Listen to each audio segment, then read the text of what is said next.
오늘 우리에게 주시는 하나님의 말씀은 열왕기상 11장과 12장 말씀인데요. 앞에 적혀있는 말씀입니다.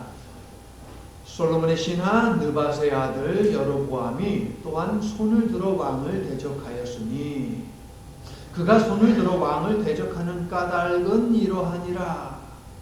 여로보암이 예루살렘에 나갈 때에 실로 사람 선지자 아히야가 길에서 그를 만나니 아히야가 자기가 입은 새 옷을 잡아 12조각으로 찢고 여로보암에게 이르되 너는 12조각을 가지라. 이스라엘의 하나님 여호와의 말씀이 내가 이 나라를 솔로몬의 손에서 찢어 빼앗아 10지파를 내게 주고 오직 내 종 다윗을 위하고 이스라엘 모든 지파 중에서 택한 성읍 예루살렘을 위하여 한 지파를 솔로몬에게 주리니 이는 그들이 나를 버리고 시돈 사람의 여신 아스다롯과 모압의 신 그모스와 암몬 자손의 신 밀곰을 경배하며 그의 아버지 다윗이 행함같이 아니하여 내 길로 행하지 아니하며 나 보기에 정직한 일과 내 법도와 내 율례를 행하지 아니함이니라.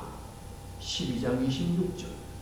여로보암이 그의 마음에 스스로 이르기를 나라가 이제 다윗의 집으로 돌아가리로다.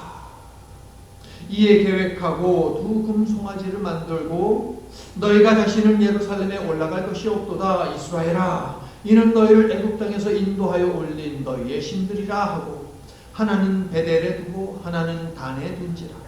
그가 또 산당들을 짓고 레위 자손 아닌 보통 사람으로 제사장을 삼고 8째 달 곧 그 달 15째 날로 절기를 정하여 유다의 절기와 비슷하게 하고 그가 만든 송아지에게 제사를 드렸더라.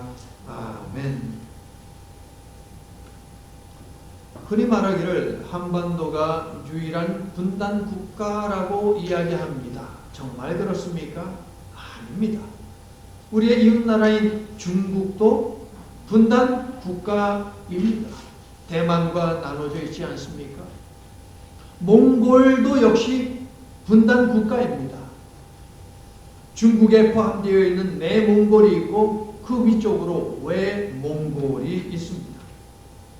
그런데 여러분 기원전 931년 무렵에 그러니까 지금으로부터 2954년경 전에 이스라엘도 남과 북으로 나뉜 사실을 알고 계십니까?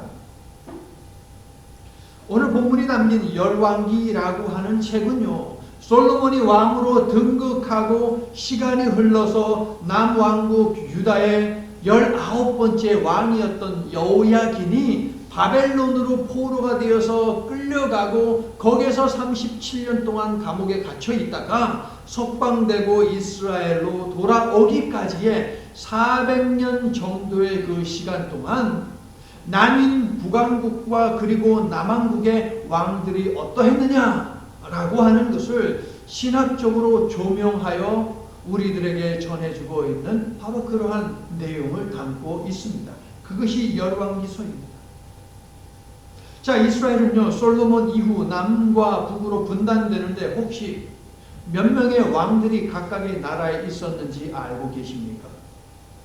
설교를 준비하면서 꼼꼼히 세보았습니다. 그랬더니 북왕국에 20명의 왕들이 있었고요, 남왕국에 역시 20명의 왕들이 있었습니다.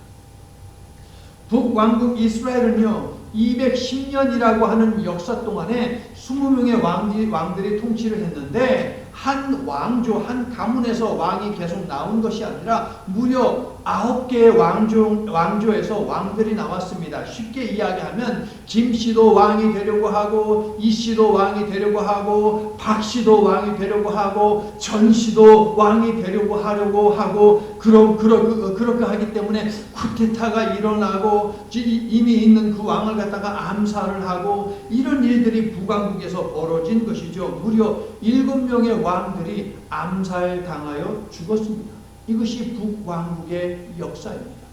남왕국은 어떻습니까? 마찬가지로 20명의 왕들이 있었습니다. 그런데 무려 345년 동안 지속이 되게 되죠. 그러니까 북왕국보다 135년 더 지속했다 하는 것이거든요. 그리고 중요한 것은 남왕국은 북왕국과는 다르게 한 왕조에서, 그러니까 한 왕조, 어떤 가문입니까? 다윗의 가문. 다윗의 그 후손들이 계속해서 왕을 이어받는 그러한 나라로 345년을 지속했습니다. 북왕국 이스라엘의 20명의 왕들은요, 모두 한결같이 악했습니다. 그러나 남왕국 유다의 왕들 20명 가운데 그래도 8명은 40%에 해당하는 왕들은 여호와 하나님이 보시기에 정직했다라고 성경은 평가를 하고 있습니다. 특히 히스기야와 요시야 왕은요, 하나님과 이스라엘 사이에 최고의 걸림돌이었던 산당을 제거함으로 말미암아 정말 최고의 성군이라고 하는 그런 평가를 받게 됩니다. 오늘 설교 제목은요, 하나님께 어떤 평가를 받고 싶은지 우리들에게 묻고 있습니다. 여로보암 이후 북왕국의 왕들은 하나같이 느밧의 아들 여로보암의 죄에서 떠나지 아니하였더라 라고 하는 꼬리표가 달라붙습니다. 남왕국 유다의 8명의 왕들은 하나님께 좋은 평가를 받았다라는 말씀을 드렸는데, 첫 번째 성군에 해당하는 아사라고 하는 왕은요, 이렇게 평가받았습니다. 열왕기상 15장 11절. 그의 조상 다윗같이 여호와 보시기에 정직하게 행하였다. 최고의 성군이라고 할 수 있는 요시야는 또 이렇게 평가를 받습니다. 열왕기 하서 22장 2절. 요시야가 여호와 보시기에 정직하게 행하여 그의 조상 다윗의 모든 길로 행하고 좌로도 치우치지 아니하였더라. 오늘 본문 11장 6절과 34절로 표현하면 어떻게 말할 수 있겠습니까? 남왕국의 8명의 왕들은 다윗처럼 하나님의 명령과 법도를 지키는 온전한 왕이었다라고 이렇게 평가를 할 수 있겠죠.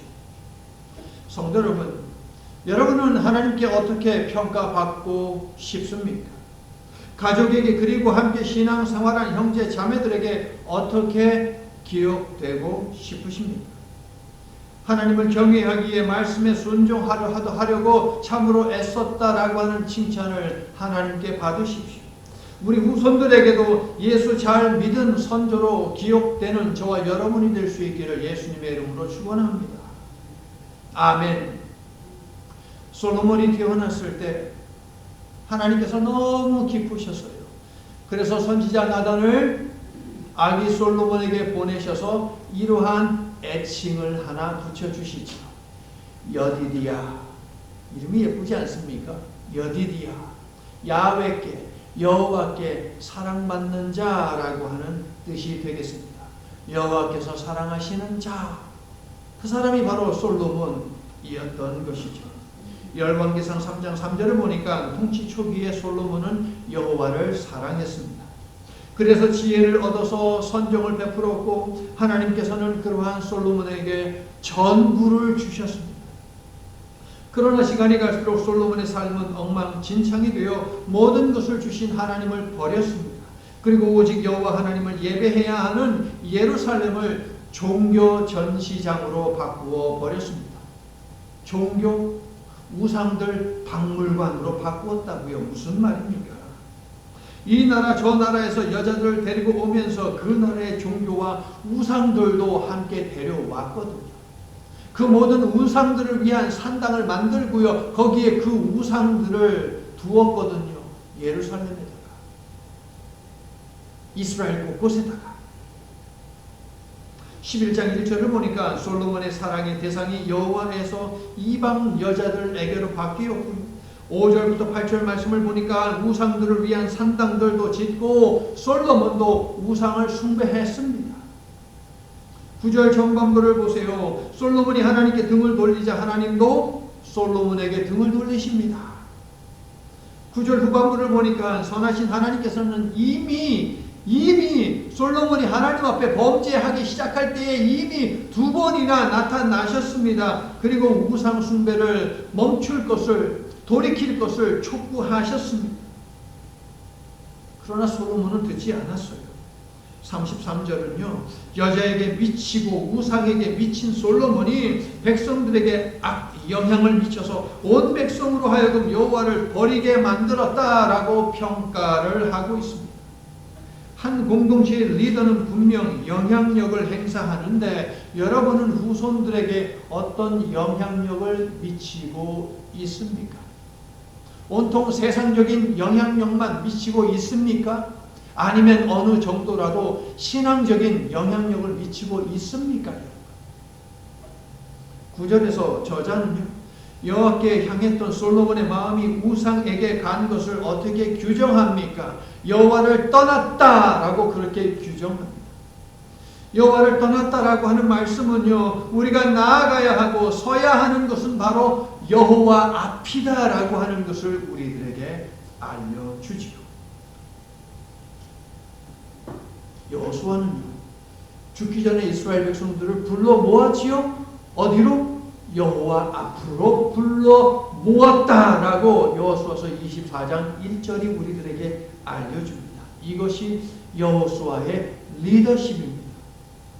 베드로와 요한은요. 자신들을 겁박하고 협박하는 유대 종교 지도자들에게 어떻게 말했습니까? 하나님 앞에서 옳은 것을 말하고 행하는 것이 옳지 않느냐?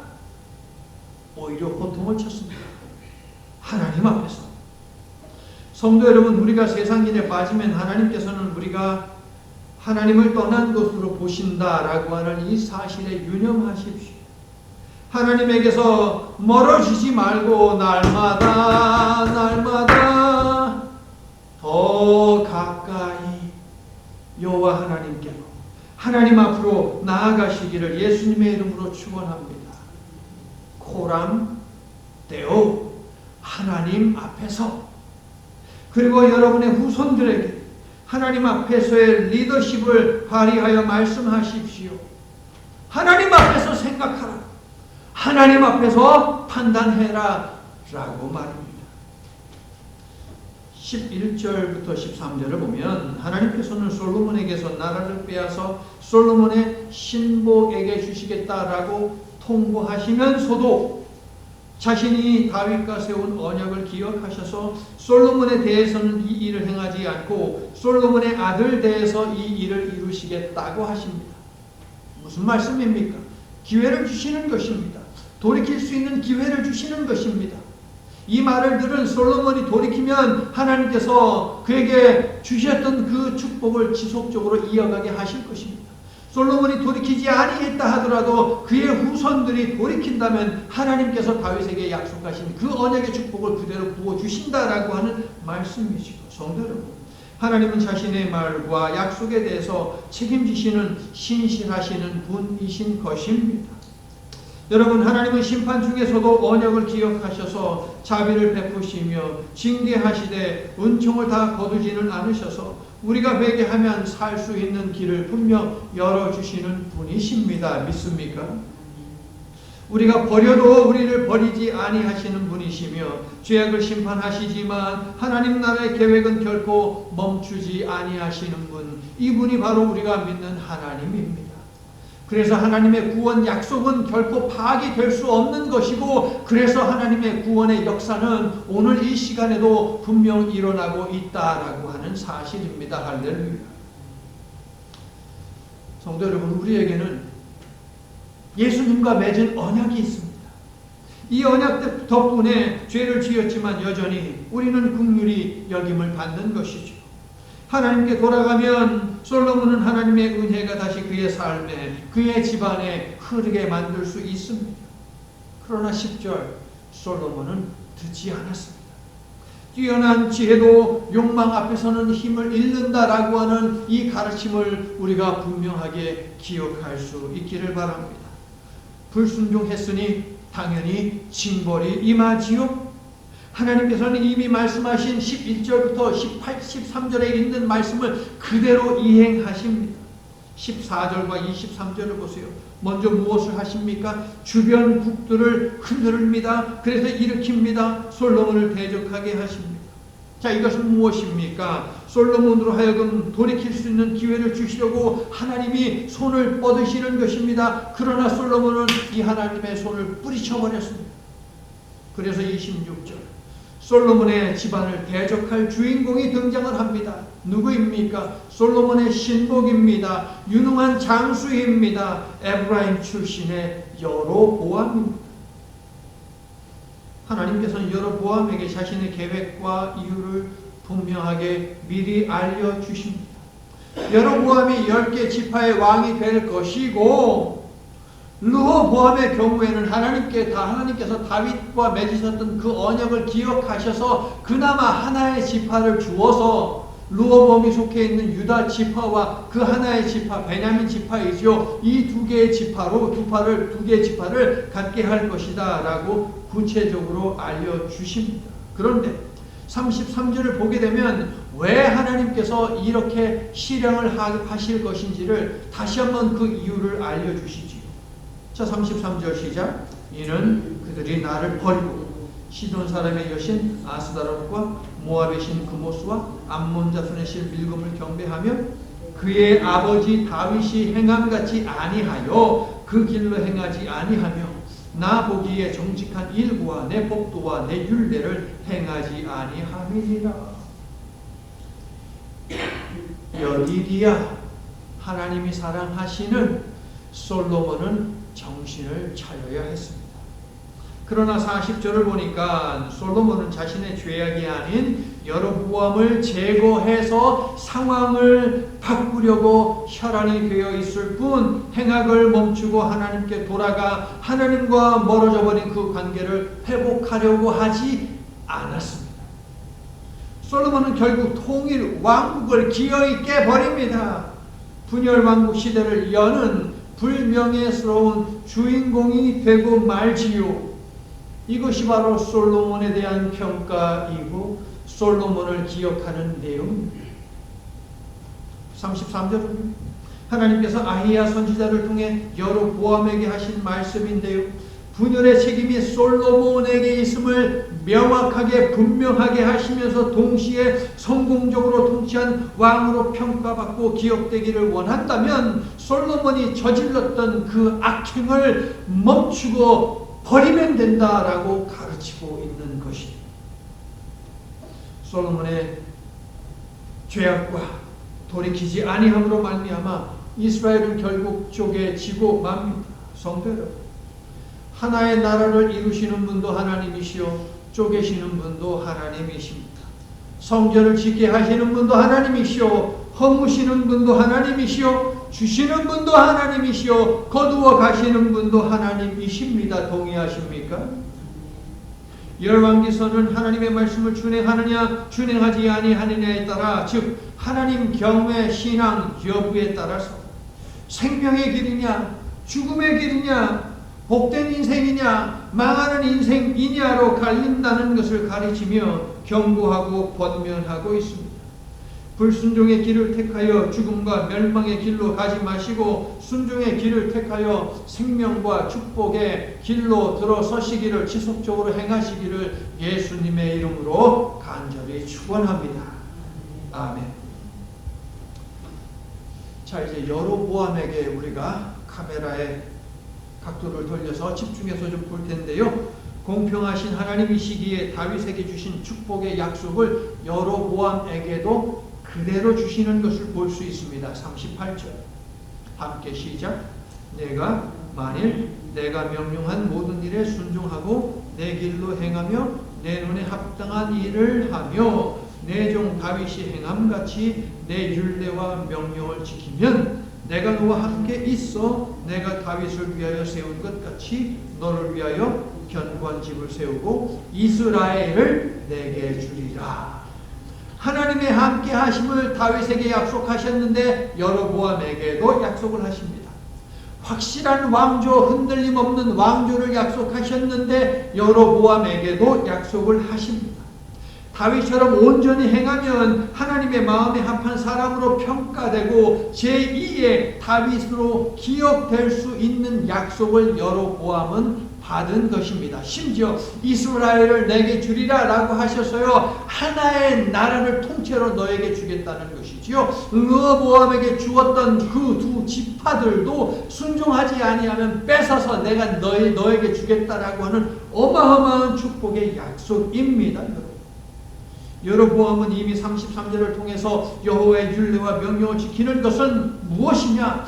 우상을 숭배하지 않는 것이다. 백성들도 우상을 숭배하지 않게 만드는 것이다 라고 하는 것을 분명하게 들었습니다. 그러므로 그가 해야 하는 것은 명확합니다. 축복을 사모한다면, 그 하나님이 약속하신 은혜가 임하기를 진정 원한다면 그는 이방 여자와 우상 숭배와 산당을 멀리하면 됩니다. 그러면 여로보암은 임마누엘의 축복을 받아 누릴 것이고 자신의 집안 대대로 이스라엘을 통치하는 은혜를 누리게 될 것입니다. 아주 명확하게 하나님이 말씀하셨어요. 사랑하는 성도 여러분, 더 나은 내일을, 미래를 써 내려갈 은혜의 문은 모두에게 열려 있습니다. 여로보암에게 열어주신 것을 보십시오. 다윗에게 열어주셨던 그 문을 여로보암에게도 주셨는데 우리에게도 마찬가지로 더 나은 내일을 살아갈 수 있도록 하나님께서 은혜의 문을 열어주셨습니다. 우리가 스스로 닫지 않는 한 그 문은 언제나 활짝 열려 있습니다. 여러분 믿습니까? 세상이 아무리 겁박하고 유혹하고 회유하고 시험해도 하나님께서 열어주신 밝은 미래에 시선을 고정시키십시오. 정진하며 살아가십시오. 그리하여서 하나님이 약속하신 그 축복을 저와 여러분 그리고 후손들 대대로 받아 누리는 은혜가 임하기를 예수님의 이름으로 축원합니다. 자, 한편 솔로몬이 죽자 그의 아들 르호보암은 어떻게 됩니까? 왕이 되죠. 르호보암은 유다 땅에서 자신의 왕위 즉위식을 거행하지 아니하고 북쪽에 있는 세겜에 가서 거기에서 왕으로 등극하는 즉위식을, 취임식을 갖게 됩니다. 왜 그랬을까요? 북쪽에 있는 지파들의 지지를 받고 후원을 끌어내기 위해서 이러한 제스처를, 행보를 한 것이지요. 그의 아버지 솔로몬은요, 하나님의 성전을 완공한 후에도 왕궁을 지었고요, 국고성을 지었고요, 마병성을 지었고요, 병거성을 지었고요, 후궁들을 지었고요, 첩들이 살 처소들을 지었습니다. 무슨 이야기입니까? 끝도 없이 백성들이 건축 노동의 동원이 되었다고요. 끊임없이 백성들의 호주머니를 털어서 세금을 걷어서 그 일을 했다는 것이지요. 백성들이 신음했지만 욕망에 빠져든 솔로몬의 귀에는 백성들의 신음소리가 1도 들어오지 않았습니다. 백성들은 이제 이 과중한 부담을 더 이상 감당할 수가 없었습니다. 감당하고 싶지도 않았습니다. 그래서 여로보암에게 요청을 했지요. 없애달라는 것이 아니라 좀 덜어달라고 아주 정중하게 그리고 정당하게 요청을 했습니다. 하지만 르호보암은 백성들의 간청을 거절하고 오히려 더 가혹한 말로 그들을 협박하죠. 백성들은요, 이제 다윗의 집안과의 연을 끊어버리고 여로보암을 자신들의 왕으로 세웁니다. 남왕국 유다의 르호보암도 북왕국 이스라엘의 여로보암도 여호와 하나님을 경외하는 통치를 하느냐, 여호와 하나님을 경외하지 않고 자기들 멋대로 하는 통치를 하느냐에 따라서 성공할 수도 있고 실패할 수도 있습니다. 노아와 아브라함, 모세와 다윗에게 이어졌던 그 영원한 언약을 르호보암, 여로보암은 받을 수 있을까요? 둘 다 실패했습니다. 다시 여로보암으로 돌아와서 보면 그는 왕이 되었지만 여전히 불안했습니다. 특별히 이스라엘의 남자들은 1년에 3번의 절기는 반드시 예루살렘에 가서 예배를 제사를 드려야만 했기 때문에 1년에 3번은 남왕국 유다의 수도인 예루살렘을 계속 왔다 갔다 하는 것, 이것이 신경에 거슬렸습니다. 계속 남왕국을 왔다 갔다 하다 보면 민심이 르호보암에게로 가게 되어서 27절 왕권을 잃지는 않을까, 암살당하지는 않을까 두려워하게 된 것이죠. 여로보암은 자신을 왕의 자리에 앉혀주신 분이 하나님이신 것과 왕좌와 왕국 유지는 하나님에 대한 충성과 순종에 달려있다는 것 알려주신 이것을 망각했습니다. 외면했습니다. 거부했습니다. 염려와 두려움에 사로잡힌 여로보암, 북왕국 이스라엘에도 하나님을 예배할 수 있는 처소를 마련하면 문제가 해결되겠다라고 생각하고 계획하고 실제로 여호와 하나님을 예배하는 처소로서 산당들을 짓게 됩니다. 산당들을 만들기에 앞서서 여로보암은 무엇을 했느냐? 금송아지 2개를 만들었습니다. 왜? 자기가 염두에 두고 있는 산당의 자리가 있거든요. 2군데예요. 당시에 고대 근동의 나라들은요, 그 나라의 양쪽 끝에다가 2개지요, 어쩌면 4개지요, 산당을 지었습니다.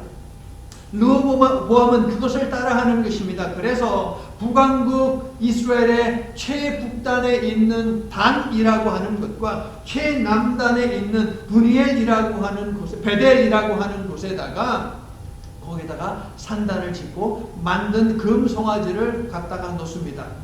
그리고 주장하는 것이 무엇이냐 하면 참으로 기가 막힌 일을 하게 되거든요. 잠시 후에 함께 읽도록 하고요. 여로보암은 산당 혹은 성전이 왕권을 강화하고 나라를 강성하게 만든다는 이스라엘 나라들의 그릇된, 이방 나라들의 그릇된 믿음을 선택해서 솔로몬의 전철을 밟고 있습니다. 그런데 이것은 하나님이 이스라엘을 만드셨고 지금까지 있게 하셨으며 10개의 지파를 자신에게 주셨음을 믿지도 하는 것이고 인정하지도 아니한 어마어마한 범죄인 것입니다. 이스라엘은 아주 오랫동안 산당에서 제사를 드려왔지만 하나님께서는 자신이 택한 곳에서만 제사를 드리라고 율법으로 이미 명령을 하셨기 때문에 산당을 짓고 그곳에서 제사를 지내는 것은 명백한 율법 파괴입니다. 그동안은 성전이 없었기에 산당에서 하나님을 예배하는 것을 넘어가 주셨지만 이제 성전이 있으니 성전에서만 예배해야 했습니다. 그런데 솔로몬은 자신이 지은 성전이 있음에도 불구하고 산당 하나도 아니고 많은 산당들을 만들고 그 속에다가 우상들을 집어넣고 산당에 가서 우상들 앞에 절을 하며 숭배를 하였습니다. 또 백성들로 하여금 그렇게 하게 했지요. 예루살렘 성전을 지었음에도 불구하고. 그래서 솔로몬 정권이 몰락하게 된 것입니다. 여로보암 역시 그 전철을 밟는데요, 말씀드린 바와 같이 금송아지 2를 만들어서 최북단 단과 최남단 베델에다가 모셔놓고 그가 하는 말이 28절을 보세요. 시작. 너희가 다시는 예루살렘에 올라갈 것이 없도다. 그 다음 크게 읽어주세요. 이스라엘아, 이는 너희를 애굽 땅에서 인도하여 올린 너희의 신들이니라 라고 이렇게 주장을 했습니다. 12장 28절에 나와 있죠. 시내산 아랫자락에서 아론이 이스라엘 백성들에게 금송아지를 만들어 놓고 한 말과 똑같지 않습니까, 여러분? 아론이 금송아지 만들어 놓고 이 말을 했잖아요. 너희들을 이집트에서 구원해낸 여호와 하나님이 바로 이것이다. 송아지가요? 금덩어리가요? 여로보암은 처음에는 중노동에 지쳐 있어서 호소하는 백성들을 대변하는 모세와도 같았지만 이제는 하나님과 모세를 대적한 아론으로 추락해 버렸습니다. 그는 이스라엘 백성들이 과거 광야에서 무슨 죄를 저질렀는지 그 결과가 어떻게 되었는지를 알지 못했던가 알면서도 무시했습니다. 그는 솔로몬이 우상 숭배로 인해서 심판받은 것을 보았으면서도 정권이 멸망한 것을 직접 보았으면서도 또 그 혜택을 누렸음에도 불구하고 신경 쓰지 않았습니다. 금송아지를 만들어 여호와로 둔갑시키고 단과 베델에 그리고 여러 곳에 산당을 만들어서 백성들로 하여금 죄를 짓게 만든 여로보암, 그의 행악은 여기서 멈추지 않았습니다. 그는 레위 지파가 아닌 다른 지파에서, 즉 일반 백성들 가운데에서 신청하면 제사장이 될 수 있도록 하였습니다. 그리고 하나님께서 주신 절기까지도 자기 멋대로 바꾸었습니다. 12장 32절 그리고 33절을 보게 되면 절기를 8월 15일로 정했다라고 되어 있죠. 자, 이것은요 7월 15일부터 시작되는 유대인의 최대 명절인 초막절에 자기 백성들이 예루살렘으로 내려가는 것, 이것이 신경 쓰여서 내려가지 않도록 만든 조치입니다. 그러니까 한 달 후에 여기에서 초막절이 시작되는데 굳이 갈 필요가 없다는 것이죠. 아마도 북왕국은요 남왕국에 비해서 추수가 조금 늦어졌을 수도 있습니다. 더 풍성한 곳으로 여기서 예배를 드리면 되는데 예루살렘으로 갈 필요가 없다라는 것이죠. 그래서 날짜를 바꾼 것이죠. 정권 안정과 자기 마음 편하자고 아무렇지 않게 하나님이 정하신 날짜를 바꾸어 버렸습니다. 이것이 여로보암 이후 19명의 북왕국의 왕들이 똑같이 하나님 앞에 범죄하였던 느밧의 아들 여로보암의 죄입니다. 북왕국의 왕들은 그렇게 기억되었습니다. 느밧의 아들 여로보암의 죄에서 떠나지 아니하였더라. 사랑하는 성도 여러분, 예배 드리지 않는 것도 문제이지만 나 중심의 예배, 나를 만족시키고자 하는 그 예배도 역시 문제입니다. 더 큰 문제이죠. 여로보암은 금송아지와 여호와를 뒤섞고 초막절과 자기 나름대로의 절기를 뒤섞음으로 혼합 종교라는 거짓 종교를 탄생시켰습니다. 솔로몬이 했던 그 짓을 똑같이 했습니다. 20명의 왕들과 남왕국의 12명의 왕들은 적극적으로 우상을 숭배했고 산당을 짓고 산장을 그대로 내비두었습니다. 그들은 그렇게 기억되었습니다. 우상을 숭배한 왕들로 기억이 되었습니다. 성도 여러분, 오늘 이 시대는 인터넷 시대입니다.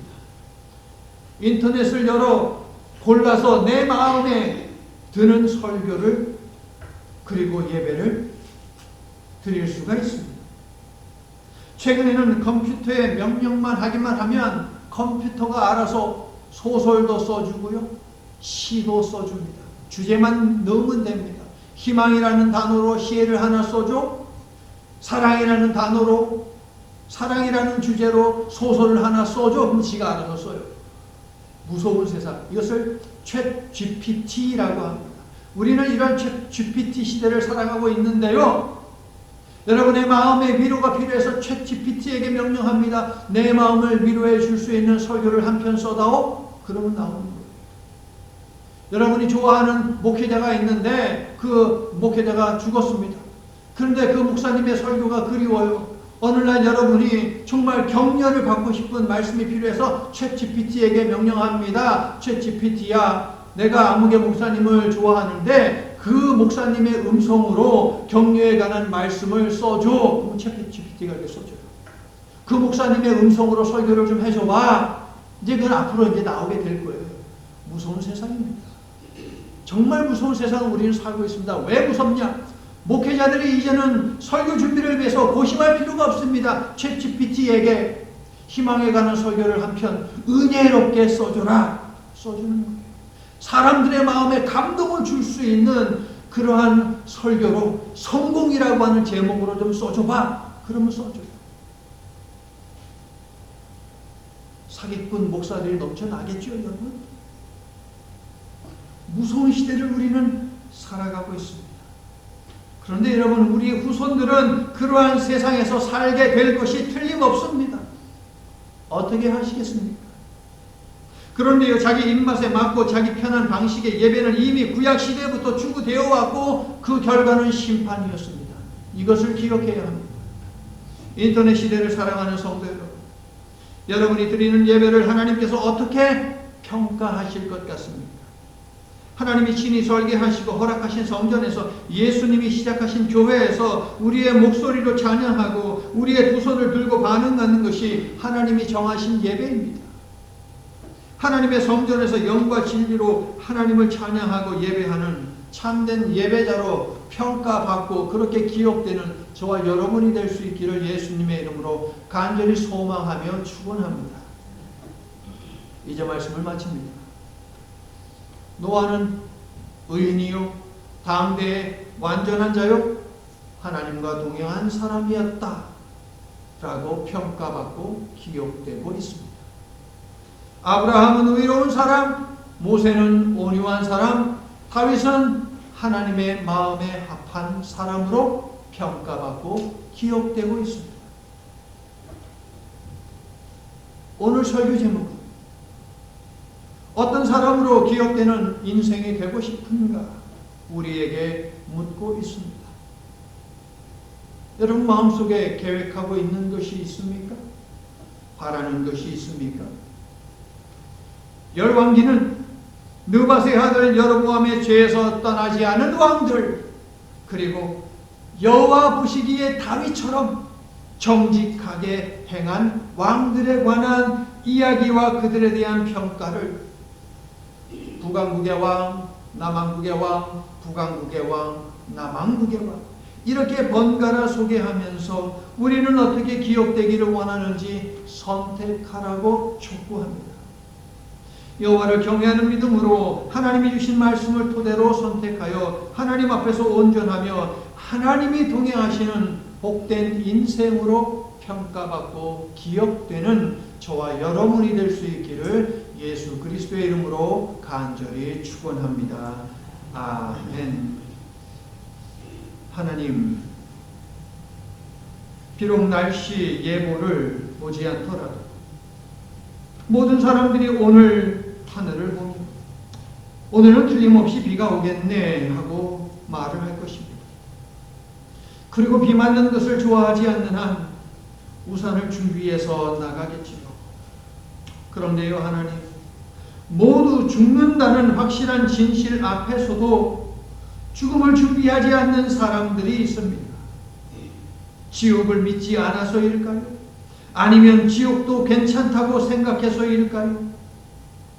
하나님, 죽음 후에는 하나님의 심판이 확실히 있다는 믿음을 가진 저희 오늘 주신 말씀 앞에서 멸망으로 추락한 느밧의 아들 여로보암의 뒤를 따르지 아니하고 구원과 생명의 자리로 나아가 안식한 다윗의 뒤를 따르기로 다시 한번 굳게 결단합니다. 하나님의 말씀을 준행하는 하나님 경외 신앙의 우산을 항상 준비하여 그 험한 비를 맞지 않는 지혜로운 삶을 사는 저희가 되도록 축복해 주시옵소서. 그렇게 하나님께 의로운 사람으로 평가받고 예수 잘 믿는 사람으로 기억되도록 은혜 내려 주시옵소서.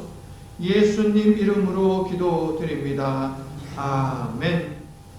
이제는 자녀들이 그릇된 길로 갈 때에 징계하시되 생명의 문은 활짝 열어주시는 하나님 아버지의 한결같으신 사랑과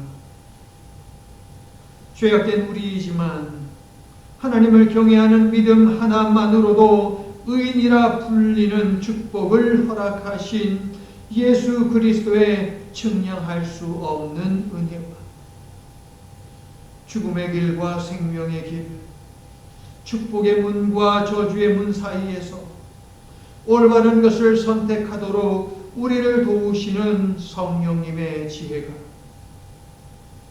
주신 말씀을 통해 지나온 삶과 현재의 모습을 성찰하며 나아갈 미래를 결단한 이 시간 머리 숙인 모든 하나님의 백성들 위해 저들의 건강과 가정, 계획하고 행하는 모든 일들과 그 가운데 있는 모든 사람들 위해 이제부터 영원토록 함께해 주시옵기를 간절히 축원하옵나이다.